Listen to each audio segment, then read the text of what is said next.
देखिए last video में हमने पढ़ा था समांतर प्लेट संधारित्र के बीच यदि आंशिक रूप से कोई परावैद्युत माध्यम स्थित हो तब उसकी धारिता कितनी होती है वो हमने ज्ञात की थी। अब इसके बाद हम नेक्स्ट टॉपिक पढ़ेंगे संधारित्रों का संयोजन। संधारित्रों का संयोजन। संयोजन मतलब जोड़ना। ठीक, आपने पढ़ा था हाई स्कूल क्लास में प्रतिरोधों का संयोजन। ठीक, उसी प्रकार से ये टॉपिक होता है संधारित्रों का संयोजन। संयोजन हम करते क्यों हैं? ठीक है, जब हमें जो है आवेश की मात्रा अधिक चाहिए होती है, एक जो हमारे पास संधारित्र है उसमें जो आवेश की मात्रा है वह है कम संचित कर पा रहा है, उससे अधिक हमें आवेश की मात्रा चाहिए। ठीक है, या पर्याप्त आवेश की मात्रा हमें नहीं मिल पाती है। पर्याप्त आवेश की मात्रा को प्राप्त करने के लिए हम क्या करते हैं? संधारित्रों का संयोजन करते हैं। अब संधारित्रों का जो संयोजन होता है वह दो प्रकार से होता है, मुख्यतः दो प्रकार से होता है। नंबर एक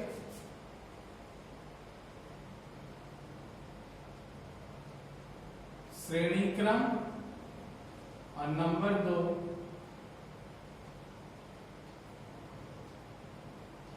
समांतर क्रम। यह दो प्रकार से होता है कि नंबर एक हमारा श्रेणी क्रम और नंबर दो हमारा समांतर क्रम।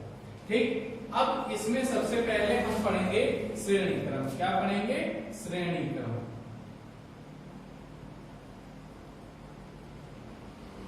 संधारित्रों के संयोजन का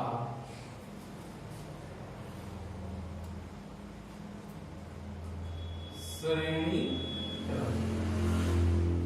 क्या पढ़ना है? संधारित्रों के संयोजन का श्रेणी क्रम। अब उसके लिए हमारे पास संयोजन कब करते हैं? जब हमारे पास जो है एक से अधिक संधारित्र हो। क्या हो? एक से अधिक संधारित्र हो तभी उन्हें हम संयोजित कर पाएंगे, यानी कि जोड़ पाएंगे। अगर एक रहेगा तो कहाँ जोड़ेंगे? किसके साथ जोड़ेंगे? तो हमारा संयोजन तभी कर पाते हैं जब संधारित्र जो है एक से अधिक हो। तो हमने माना 3 संधारित्र है हमारे पास, माना। अब सबसे पहले माने के बाद में उससे पहले हम देखते हैं कि संधारित्रों का जो संयोजन होता है। ठीक, संधारित्रों का जो संयोजन होता है श्रेणी क्रम में किस प्रकार से होता है। ठीक, तो सबसे पहले हमने यहां पर एक डायग्राम बना लिया।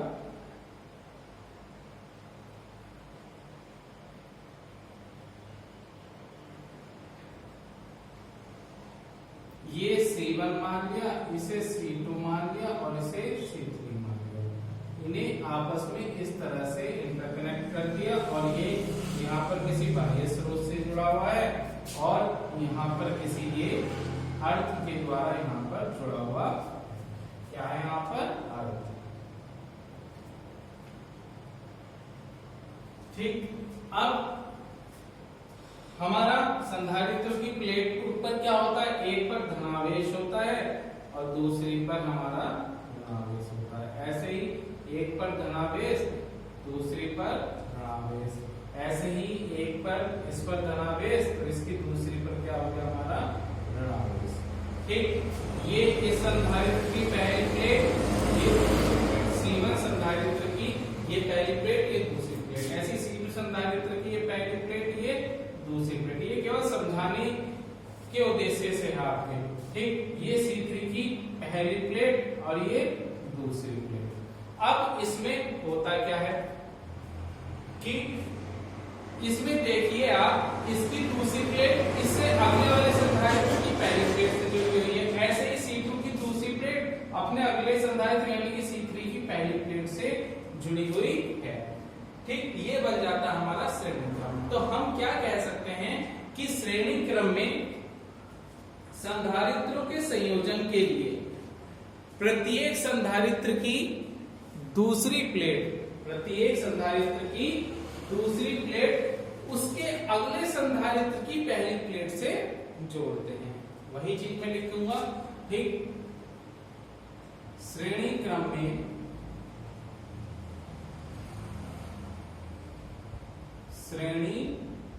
में प्रत्येक संधारित्र की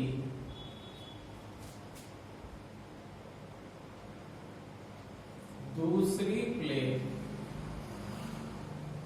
अपने अगले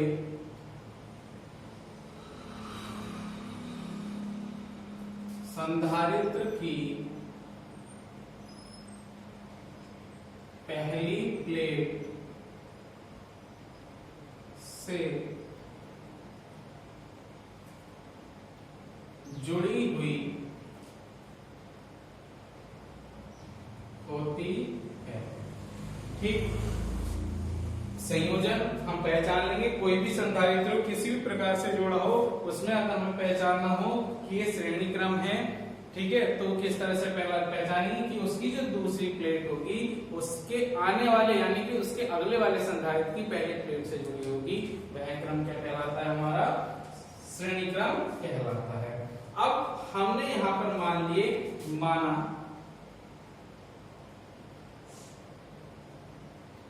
तीन संधारित्र, कौन कौन से माने थे? एक C1, C2 व C3 है। तीन संधारित्र मान लिए थे हमने, C1 व C2 व C3 है। अब आपने कक्षा 10 में पढ़ा होगा जो श्रेणी क्रम में जो धारा प्रवाहित होती है वह समान धारा प्रवाहित होती है, ठीक है। सब श्रेणी क्रम में जुड़े प्रतिरोधों में जो धारा प्रवाहित होती है वो समान धारा प्रवाहित होती है, परंतु उसका जो विभवांतर होता है वह अलग अलग होता है। तो उसी तरह से यहाँ पर जो विभवांतर है ये क्या हो जाएगा? यहाँ पर इसका पहले संधारित्र के सिरों के बीच विभवांतर V1, दूसरे सिरों के बीच विभवांतर हमने मान लिया कितना? V2, और तीसरे संधारित्र के सिरों के बीच विभवांतर मान लिया V3, और इसका कुल विभवांतर मान लिया हमने V के बराबर। किसके बराबर मान लिया? V के बराबर मान लिया। अब मान लिया हमने तीन संधारित्र C1 में C2 में C3 है, जिनके सिरों के बीच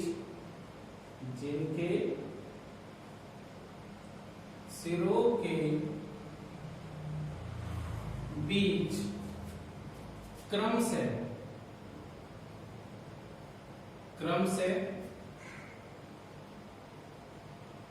जिनके सिरों के बीच विभवांतर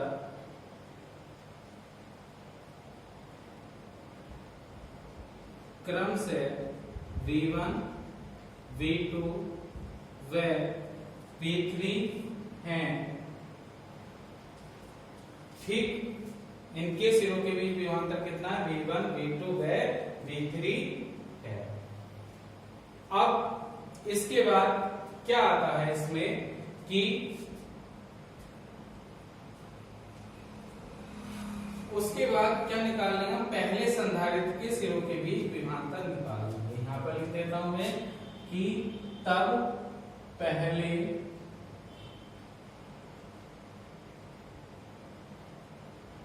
संधारित्र के सिरों के बीच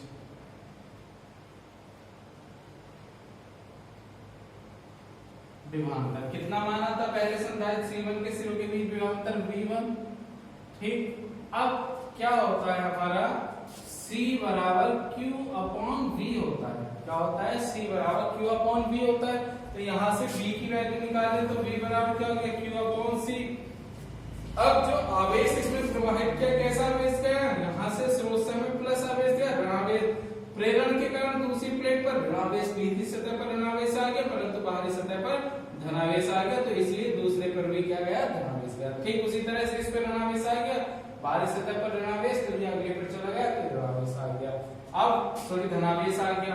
अब यहाँ से ऋणावेश गया ऋणावेश आ गए यहाँ पर भीतरी सतह पर, बाहरी सतह पर हमारा धनावेश, और जो पृथ्वी से आने वाले इलेक्ट्रॉनों से निरस्त हो गया।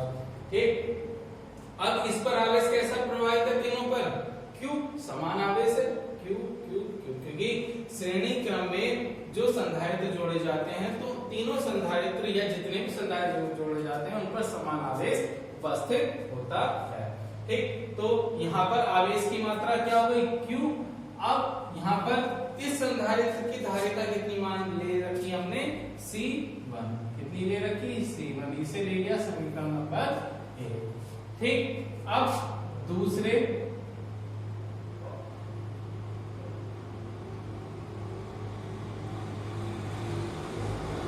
संधारित्र के सिरों के बीच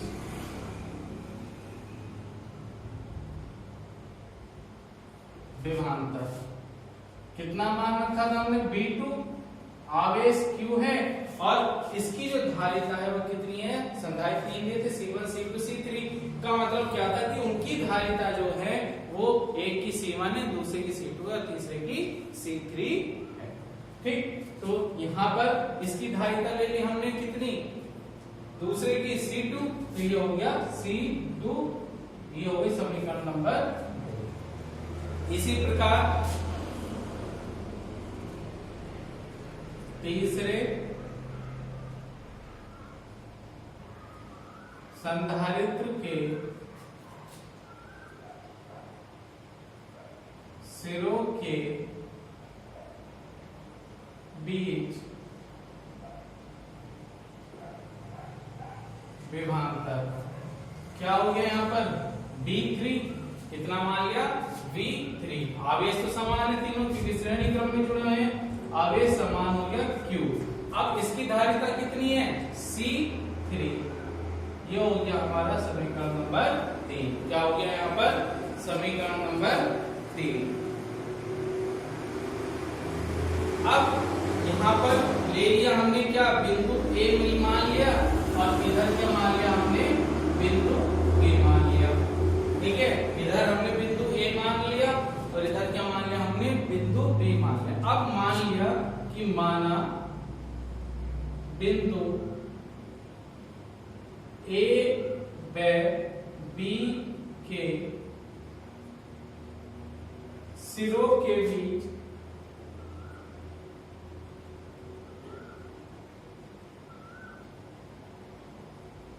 विभवांतर V तथा धारिता C है। ठीक, हमने माना यहाँ पर कि बिंदु A और B के, इन दोनों बिंदुओं के सिरों के बीच जो विभवांतर है वो कितना है? V है और धारिता कितनी है? C है। तब और आवेश तो समान बह रहा है, यहाँ से और यहाँ तक कितना रहा? Q। ठीक, तो V बराबर कितना हो गया? Q/C। ठीक,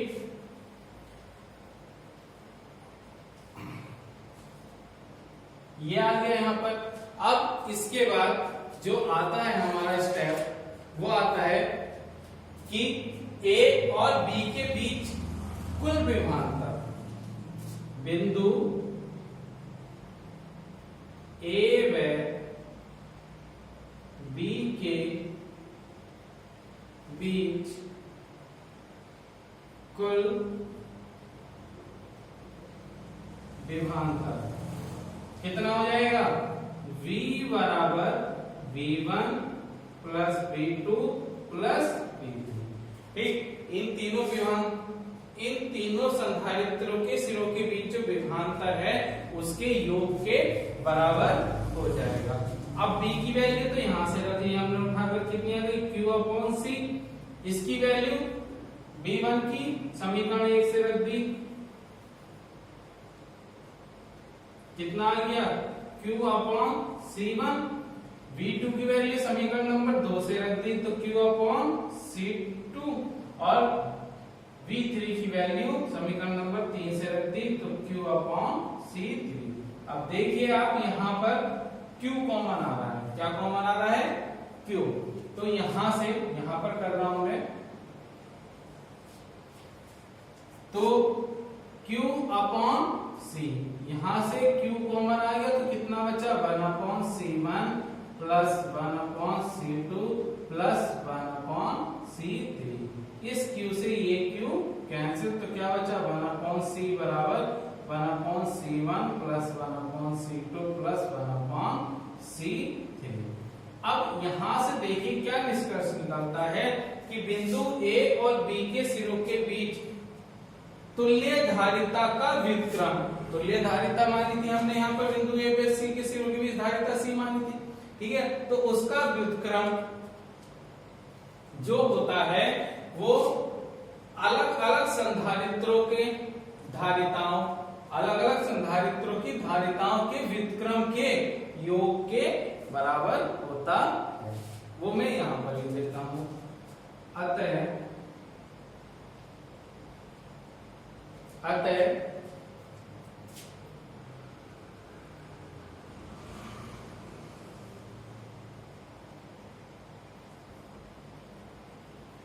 A व B के बीच कुल धारिता का व्युत्क्रम अलग अलग संधारित्रों की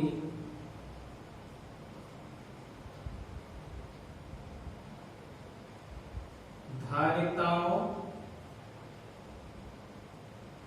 के व्युत्क्रम के योगफल के बराबर होता है। ये हो गया आपका कि संधारित्रों का संयोजन श्रेणी क्रम में हम किस प्रकार करते हैं, उसके लिए सूत्र हमें क्या प्राप्त होता है और उसका निष्कर्ष हमारा क्या आता है, ये सभी हमने यहाँ पर पढ़ा। एक बार और देख लेते हैं। संधारित्रों का संयोजन मुख्यतः हम दो प्रकार से करते हैं, एक श्रेणी क्रम और दूसरा समांतर क्रम। जो हमने अभी पढ़ा वो पढ़ा श्रेणी क्रम। श्रेणी क्रम की पहचान क्या होती है कि प्रत्येक संधारित्र की दूसरी प्लेट, प्रत्येक संधारित्र की दूसरी प्लेट अपने अगले संधारित्र की पहली प्लेट से जुड़ा हुआ होता है, अपने अगले संधारित्र की पहली प्लेट से जुड़ा हुआ होता है। तो यहाँ पर उसी क्रम में इसी बात को हमने ध्यान में रखते हुए यहाँ पर तीन संधारित्र ले लिए जिनकी धारिताएं ले ली, एक की C1, दूसरे की C2 और तीसरे की C3, ठीक है। अब एक संधारित्र C1 की पहली प्लेट को हमने बाह्य स्रोत के द्वारा जोड़ दिया तथा दूसरी प्लेट को अगले संधारित्र C2 की पहली प्लेट से जोड़ दिया। इसी प्रकार C2 की दूसरी प्लेट को तीसरे संधारित्र की पहली प्लेट से जोड़ दिया और तीसरे संधारित्र की दूसरी प्लेट को हमने पृथ्वी से कनेक्ट कर दिया और यहाँ पर एक बिंदु लिख दिए A व B। पहले संधारित्र के सिरों के बीच विभवांतर हमने मान लिया V1, दूसरे संधारित्र के सिरों के बीच विभवांतर हमने मान लिया V2 और तीसरे संधारित्र के सिरों के बीच विभवांतर मान लिया हमने V3 और इस A व B बिंदुओं के बीच के सिरों के बीच कुल विभवांतर मान लिया हमने V, ठीक। अब यही यहाँ पर लिखा हुआ, तब हमने पहले संधारित्र के सिरों के बीच विभवांतर ज्ञात कर लिया, ये आ गया, ये बन गया हमारा समीकरण नंबर 1। इसी प्रकार दूसरे संधारित्र के सिरों के बीच विभवांतर ज्ञात कर लिया, ये बन गया हमारा समीकरण नंबर 2। इसी प्रकार तीसरे संधारित्र के सिरों के बीच विभवांतर ज्ञात कर लिया, ये बन गया हमारा समीकरण नंबर 3। अब हमने बिंदु A और B के बीच की विभवांतर माना था V और धारिता कितनी है C, तब V बराबर हो जाएगा Q अपॉन C, क्योंकि जो आवेश बह रहा है समय समान बह रहा है, ठीक। तब बिंदु A व B के बीच कुल विभवांतर V बराबर इन तीनों के विभवांतरों के योग के बराबर हो जाएगा। यहाँ से B1 की वैल्यू यहाँ पर रखी, B2 की वैल्यू यहाँ से यहाँ पर रखी और B3 की वैल्यू यहाँ से यहाँ पर रखी, कॉमन लिया तो हमारा आ गया ये। कहने का मतलब यह है कि कुल धारिता जो आती है श्रेणी क्रम की कुल धारिता, ठीक। यह भी कह सकते हैं कि श्रेणी क्रम में जुड़े संधारित्रों की तुल्य धारिता, श्रेणी क्रम में जुड़े संधारित्रों की तुल्य धारिता का व्युत्क्रम उनकी अलग अलग संधारित्रों की धारिताओं के व्युत्क्रम के योगफल के बराबर होता है। ठीक,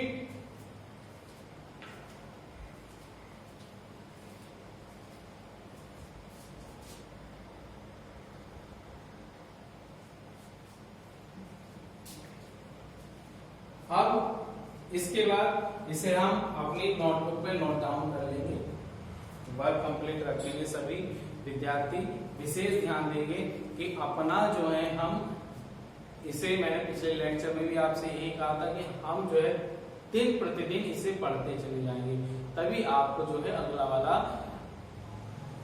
टॉपिक समझ में आएगा, अन्यथा अगला टॉपिक समझ में नहीं आएगा। ठीक, तो इसे हम कॉपी बनाते चलेंगे, कार्य अपना पूरा करते चलेंगे। ठीक।